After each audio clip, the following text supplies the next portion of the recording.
दोस्तों, आप सभी का स्वागत है मेरे चैनल पर। अगर आप नए हैं तो प्लीज़ मेरे चैनल को सब्सक्राइब ज़रूर कर लें ताकि हमें लगे आप हमें दिल से प्यार करते हैं। कहानी शुरू करते हैं बिना कोई देरी किए बिना।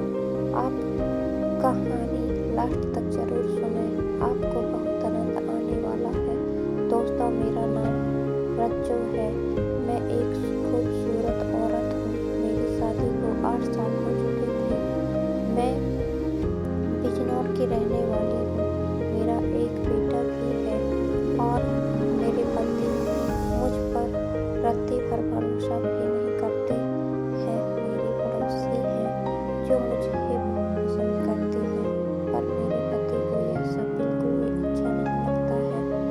पर आप ही बताएं, किसी से बात करना गलत है क्या? वो कुछ मेरी ज़िंदगी में ऐसा जिसे सुनकर आप लोगों के होश उड़ जाएंगे। मेरे 3 पड़ोसी थे। रमेश जो कि एक टीचर थे, राम जो कि एक बहुत अच्छे पुलिस हवलदार थे और तीसरा भूपेंद्र जो कि एक टीचर थे। टीचर जो थे भूपेंद्र जी मेरे घर पर ही किराए से रहते थे और दरोगा जी हमारे घर के सामने ही रहते थे और रमेश जी हमारे घर के बगल से ही रहते थे, जो कि उनकी राशन की दुकान थी। मुझे उनके यहाँ से राशन ले आई थी और एक दिन मुझे अपने मायके जाना था तो टिकट भी चाहिए था। तो मैं दरोगा साहब से बोली तो दरोगा जी ने बिल्कुल बिना कोई देरी किए बिना मुझे टिकट ला कर दे दिए। बोले, भाभी जी, अगर आपको और कोई भी ज़रूरत हो तो हमें ज़रूर बताना। फिर एक दिन हमारे घर पर राशन खत्म हो चुका था। मैं राशन लेने गई हुई थी, तभी मेरे पास 300 रुपये राशन में कम पड़ चुके थे। पर राशन वाले इतने अच्छे थे कि वह बोले, भाभी जी, आप तो हमारे रेगुलर कस्टमर हैं, बाद में 300 रुपये दे देना। पर मेरे पति अचानक से आ गए थे। उन्हें लगा इनके बीच में कुछ चल रहा है। मेरे पति की नज़र में वह दिनों पहले से ही बहुत खटकते थे, पर अब तो हद ही हो चुकी थी। राशन वाले के मुंह पर पैसे मारते हुए मेरे पति बोले, तेरी इतनी हिम्मत कि मेरी बीवी से चक्कर चलाएगा। पर सच तो यह था कि उन्हें गलतफहमी हो चुकी थी। मेरे पास पैसा नहीं थे, इसलिए बेचारा वह बोला था। पर मेरे पति को शक करने की बीमारी थी, जिसे सबकी बीमारी हो। वह कभी भी किसी पर भी शक कर सकता है। ऐसा ही एक दिन जो टीचर हमारे यहाँ किराए से रहते थे, उन्होंने मेरे साथ कुछ भी गलत नहीं किया था, फिर भी मेरे पति बेचारे टीचर जी को इतना पीटा कि मैं आपको बता भी नहीं सकती हूँ। टीचर जी तो मुझे यह कहने के लिए आए थे कि भाभी, इस महीने पेमेंट थोड़ा कम आई हुई है तो प्लीज़ अगले मंथ में आपको भाड़ा दे दूँगा। क्या फिर भी आपको मैं कुछ देता हूँ? तो मैं बोली, हाँ टीचर जी, आप बाद में दे देना।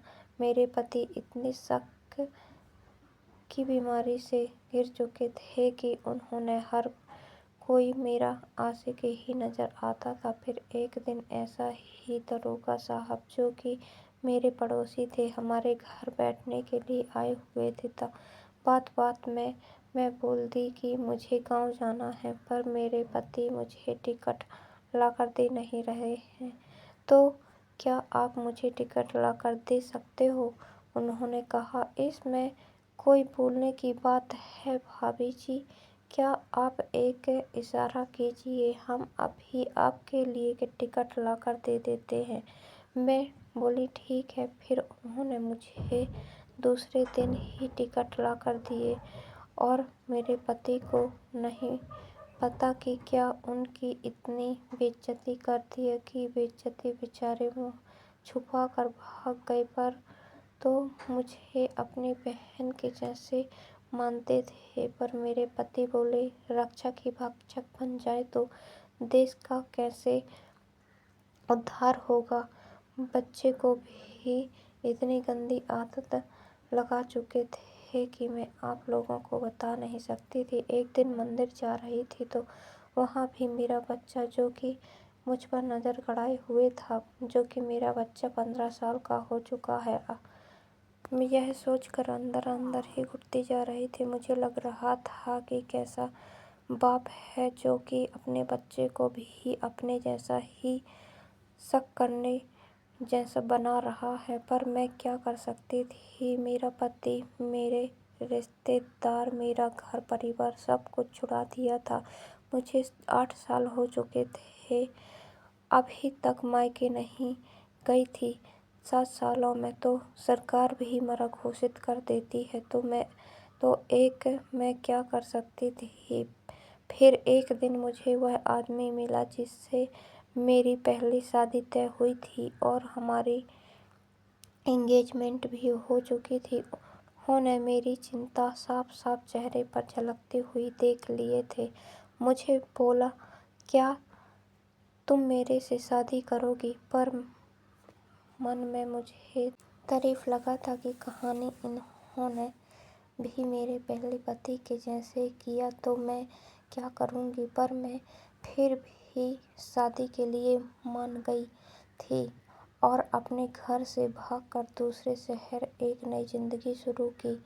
पर मेरे पति को यह नहीं पता कैसे भनक लग गई थी। अब वह मुझे पागलों की तरह ढूंढने लगा था। पर मैं एक बीमार इंसान के साथ नहीं रह सकती थी। मेरी जिंदगी हंसी खुशी आगे बढ़ रही थी, पर मुझे वहाँ का नहीं पता था कि मेरे पड़ोसी जेल जा चुके थे। मेरा पति उन पर केस कर चुका था कि मेरी बेबी को किडनैप कर लिए हैं। पर ऐसा कुछ भी नहीं था। पड़ोसियों को तो कुछ पता भी नहीं था कि मैं कहाँ हूँ कहाँ नहीं। फिर भी बेचारे जेल की चक्की पीस रहे थे। जब 6 साल बाद मुझे पता चला कि मेरी वजह से मेरे 3 पड़ोसी को जेल हो चुकी है। वह बहुत अच्छे इंसान थे, उन लोगों को जेल पर है तो मुझे बिल्कुल भी रहा नहीं गया और मैं भागती हुई वहाँ गई। और मेरे पति ने उन पर किडनैपिंग का केस लगाया हुआ था, पर मैं तो जिंदा थी। यह देखकर उनके मन में कुछ उम्मीद जगी और मैं अपने पति को सजा दिलवाई और अपने बहुत अच्छे पड़ोसियों को छुड़वा ली, क्योंकि मेरा पति एकदम सनकी किस्म का आदमी था, बिचकानी हरकतें वाला था। दोस्तों, आपको मेरी कहानी कैसी लगी मुझे कमेंट बॉक्स में ज़रूर बताएं। और हाँ, अगर आप मेरे चैनल पर नए हैं तो प्लीज़ मेरे चैनल को सब्सक्राइब ज़रूर कर लें, ताकि अभी तक आपने बेल आइकन बटन नहीं दबाया तो बेल आइकन बटन दबा लें, ताकि आपको मेरी हर वीडियो को नोटिफिकेशन मिल सके। ऐसे ही दिलचस्प कहानी के साथ मिलते हैं नेक्स्ट वीडियो में। यह कहानी किसी की भावनाओं को ठेस पहुंचाना इस कहानी का उद्देश्य बिल्कुल भी नहीं है। यह केवल मनोरंजन के लिए बनाई गई है। इसे 18 से अधिक उम्र के देखें न सुने।